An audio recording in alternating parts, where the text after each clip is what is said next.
Influences. For the sake of honesty, I will not say that my work is truly original. Few works nowadays are absolutely original. Modern works are influenced by older works, and that's just a part of literary growth. I devour stories in every format, from thick paper volumes to comic books and web comic strips to animation series, movies and games. And I have seen so much original content and brilliant execution that I cannot help myself to humble myself as a mere apprentice to many a master whose work I had the honor of enjoying. I am a child of these parents, and all their masterpieces have influenced me and have helped shape me and my own contribution to the literary world. However, like everyone else, I have my preferences and tastes, and I have to confess myself as a medieval fantasy fan.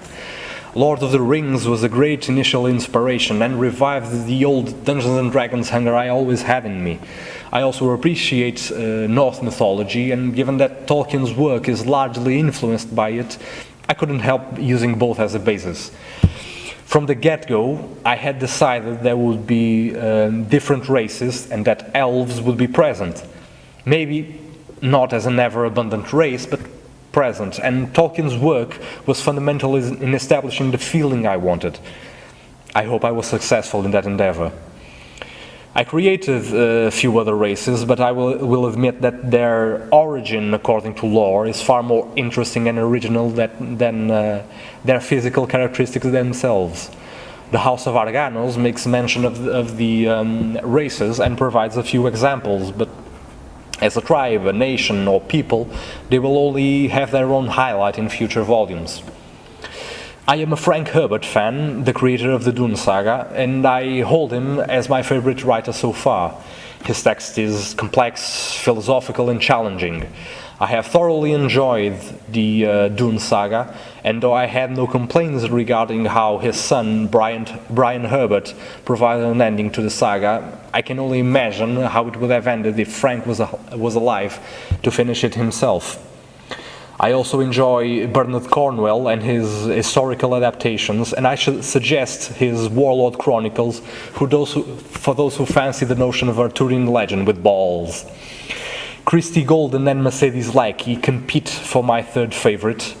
I confess that what I've read of Mrs. Golden was always associated with the StarCraft and Warcraft series, but I count them as the best contributions to the series, and I hoped to get to her other works eventually.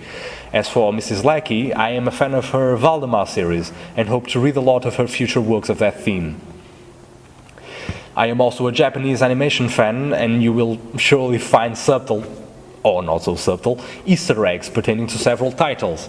This is not a blatant attempt to plagiarize their work, but an honest, and maybe awkward, attempt to make a tribute to honor the titles and authors of those pieces.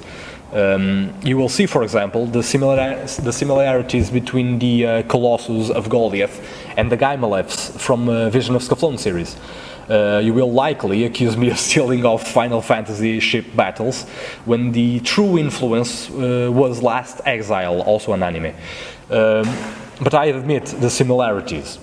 I also made use of the concept of gifts influenced by Mrs. Lackey's work, because I couldn't find a word that best described what I wanted.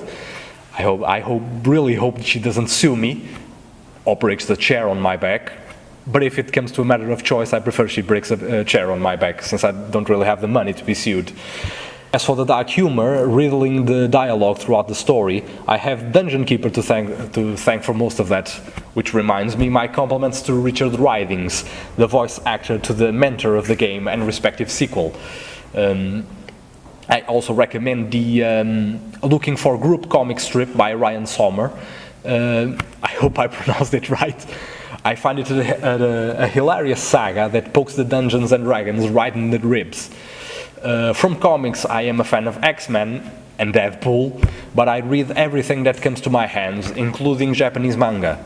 Yes, I can read right to left, ladies and gentlemen. Future projects. I suppose that my main focus will be to continue the Lethen saga.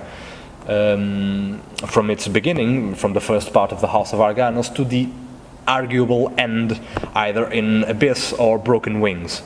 However, there are plenty of opportunities in the Lethen world to make a few short succession of stories regarding other topics, such as the war in the Age of Conflict, the rebellion incited by Letharis, or perhaps a few stories around Satai, one of the characters of Lethen, made in a slightly lighter tone, less kingdom-damning or world-threatening tone.